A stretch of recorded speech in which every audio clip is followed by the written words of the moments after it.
The diplomatic shuttle touched down on the landing platform of battlecruiser Vex Thor, and Penelope Martinez stepped out with her standard-issue datapad tucked under one arm.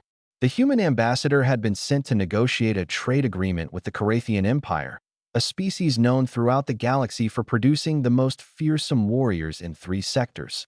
Xavier Chun, her xenobiology consultant, followed close behind, his expression carefully neutral.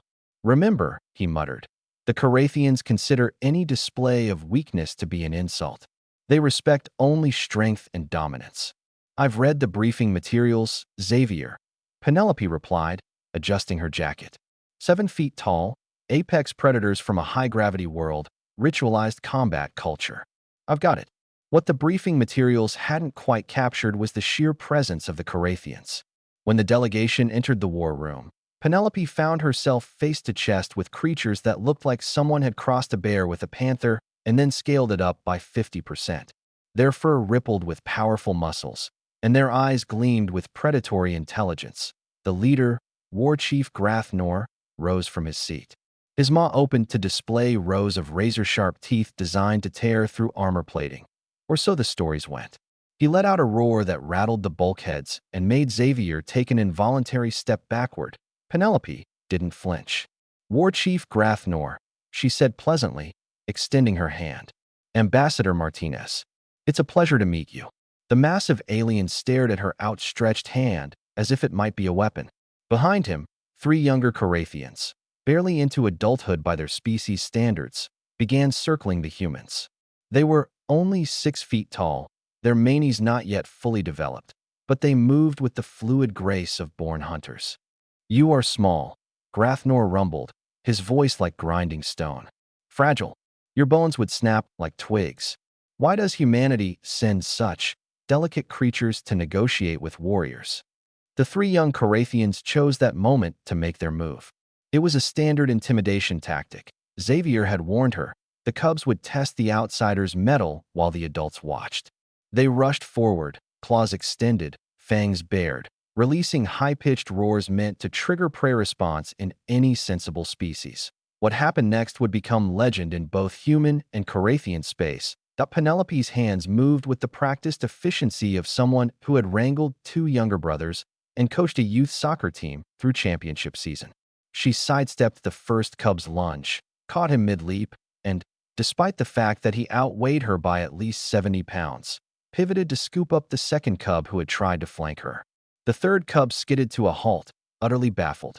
"Oh my goodness," Penelope exclaimed, her voice taking on that particular tone every human recognizes from their childhood. "Look at you. Such fierce little hunters." "Yes, you are. You're my brave little babies, aren't you?" She had a cub tucked under each arm now, both too shocked to struggle. She bounced them slightly, the way one might comfort a toddler. "Did you practice that roar? That was a very scary roar. You're going to be such strong warriors when you grow up." Xavier had gone pale. The adult Carathians had frozen, their expressions unreadable. The third cub, apparently feeling left out, made a half-hearted lunge. Penelope caught him with her free hand, a feat of coordination that shouldn't have been possible, and pulled him into the group cuddle. "And you, don't think I forgot about you. Come here, sweetheart. You're all doing such a good job." One of the cubs managed a weak growl. Penelope responded by gently scratching behind his ear ridge, right where the fur met the scaled patch. The cub's pupils dilated. His growl turned into something that sounded suspiciously like a purr. "That's better," Penelope cooed. "See? We're all friends here." War Chief Grathnor made a sound somewhere between a cough and a strangled roar. The other adult Carathians had taken several steps back, their tails lashing in what Xavier's training identified as extreme confusion mixed with, was that fear? What manner of creature are you?" Grathnor finally managed. Penelope looked up, genuinely surprised by the question.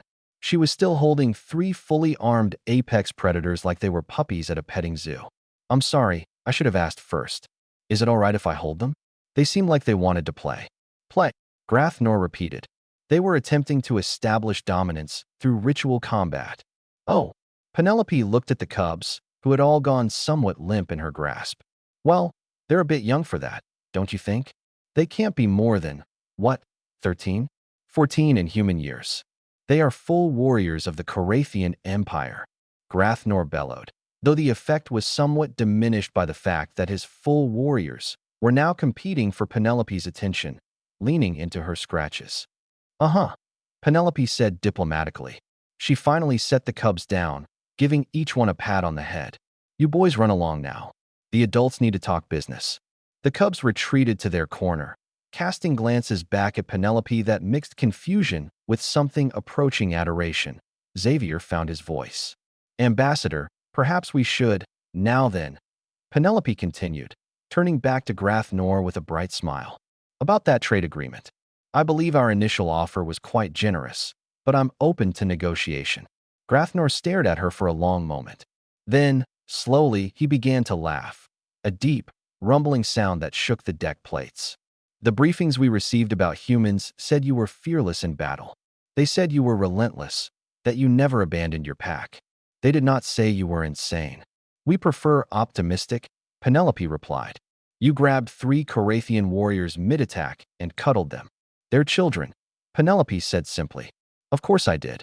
The war chief's expression shifted, and Xavier realized he was seeing something few outsiders ever witnessed: genuine Carathian respect.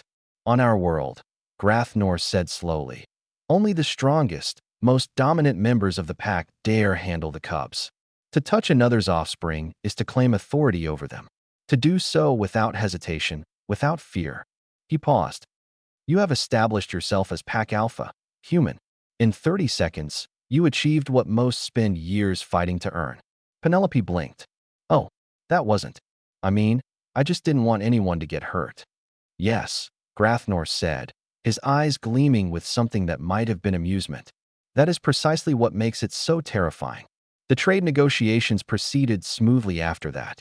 The cubs spent the entire meeting sitting as close to Penelope as they could manage without actually touching her, and when she left, all 3 performed the Carathian gesture of respect usually reserved for tribal elders that on the shuttle ride back.